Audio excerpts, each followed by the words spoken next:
welcome to Archivist Reads and Travels. I'm Nancy, and today I'm here to talk to all of you about the sixth book which has been shortlisted for the Booker in the terrible 2020, The Shadow King by Maza Mengiste. Rather than the story, I thought that there were, the narrative techniques that the author actually has sort of followed in the novel are very, very interesting.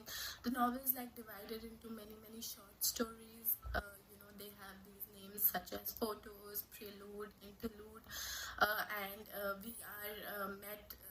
We meet actually, various characters, various sorts of narrative threads, various sort of life worlds in these sections, and then they come together eventually in the later part of the novel. And she does that very, very successfully. That all of that, many, many narratives coming together. There's a narrative that, of course, Hirut has, and then there's a narrative that a lot of these women who are participating in the war have, and then there's the narrative of the king, who disappears, actually, the emperor of Ethiopia, who disappears in the middle of the war, and then Hirut actually is able to find someone who looks very much like the emperor, and who becomes the Shadow King of, that's the title of the, that's where the novel gets its title from, the Shadow King. So there's this person who looks very much like the emperor, who becomes the emperor, who becomes the Shadow King, and Hirut becomes, his chief guard, and she's not only guarding the emperor but also guarding this really important secret, because the emperor is the one who's like giving direction to the war, who's sort of encouraging and motivating all the Ethiopian people, Ethiopian rebels, to fight against the fascist Italian regime. So that's briefly the storyline. Maza Mengiste's writing constantly reminded me of Svetlana's work, because I felt that both these writers and their work they're constantly asking similar questions, and these questions are related to representation, but also very much related to memory about something as brutal, as violent, and as tragic as wars are. How do individuals remember them? How do communities remember them? How do societies remember them? So Maza Mengiste actually, in a couple of her interviews that I read, she talks about her great grandmother, who actually participated in the war between Ethiopia and Italy, and she had filed a complaint against her father back then, because her father didn't allow her to participate in the war, and she won the case, and she went on to participate in the war. And Maza Mengiste says that before the heroine of her novel goes and does this, she realized that her great grandmother has already done something like this.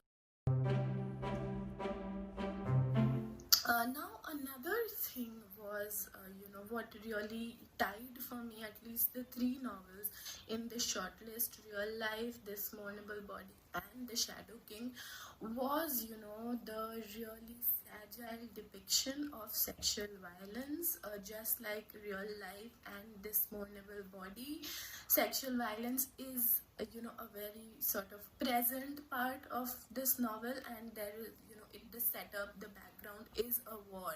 So in war, the maximum, in some ways, amount of violence that happens around towards women is rapes.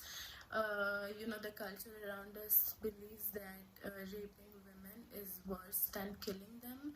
So in wars, men would be killed, but women would be raped. And Hirut actually, she is taken prisoner by the Italian soldiers, and with her other women from Ethiopian army or Ethiopian rebels. They are also taken prisoners, and they are not killed, but they are humiliated through sexual acts, and they are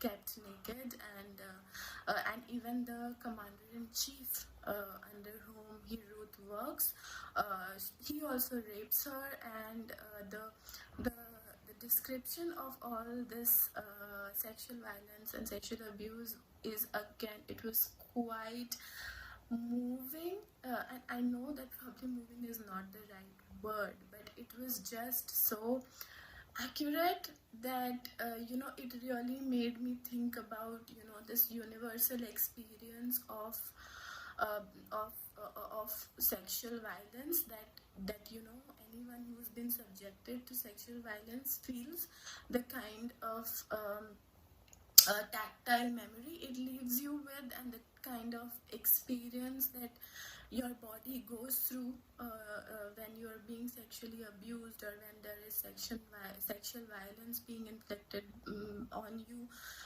It really kind of made me wonder about the universality of that experience. I was thinking, if all of us as human beings, when we are subjected to such acts, do we experience our bodies in a very sort of a similar way? And that's why this articulation in this mournable body in real life and in the Shadow King, they all tie to each other, they all come together, in language, in articulation.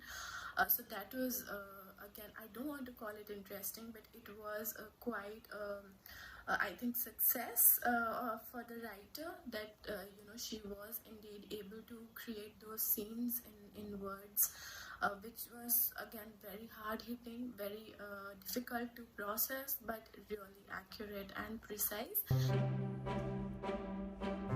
In actually a conversation with Archit a few days ago, we were talking about what makes a novel great, and Archit very interestingly and rightly said that great novels are the ones in which the writer is able to ignite some form of compassion in your mind for all the characters.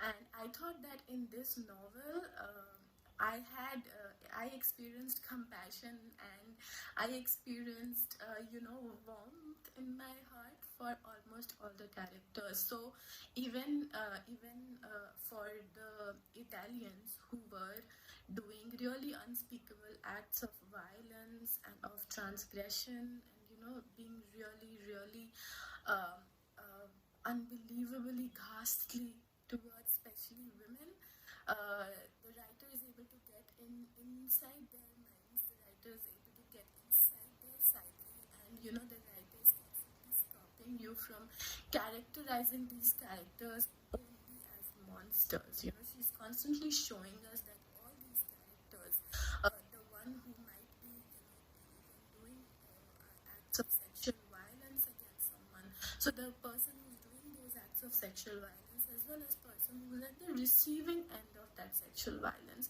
they are both more than just victim and perpetrators. They are more than just these categories. They are more than just these acts that they are committing.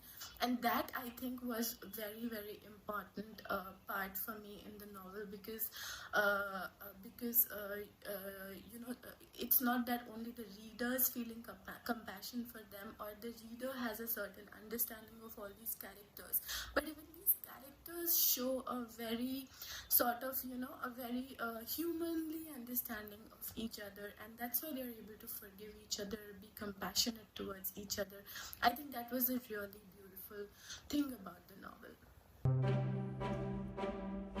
Even in the story, in the novel, you're constantly meeting women who are even momentarily they are pitched against each other, but there are also moments of solidarity, of sisterhood, and of immense compassion about towards each other and towards the rest of the world. So I thought that as a whole, this novel was a novel about compassion. It was a novel about forgiving, and it was about the acts how these words becomes acts, how do they become verbs, how do people actually practice compassion, or how are they actually practicing forgiveness.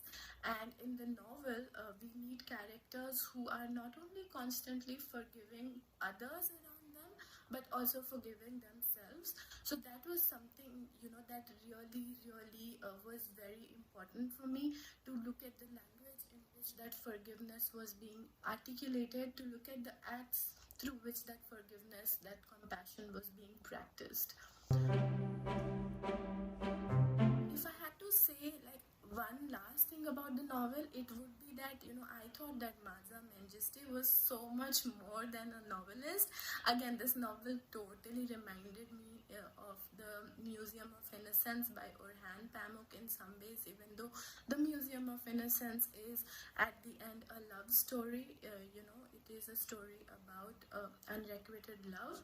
But here, in The Shadow King, Maza Mengiste becomes like an archivist, and she becomes a collector of objects, of artifacts, of photos, of letters, of memories, of smells, of sights, and she's able to bring all of them together in her novel. So her novel almost has this very tangible, tactile sort of a feel to it.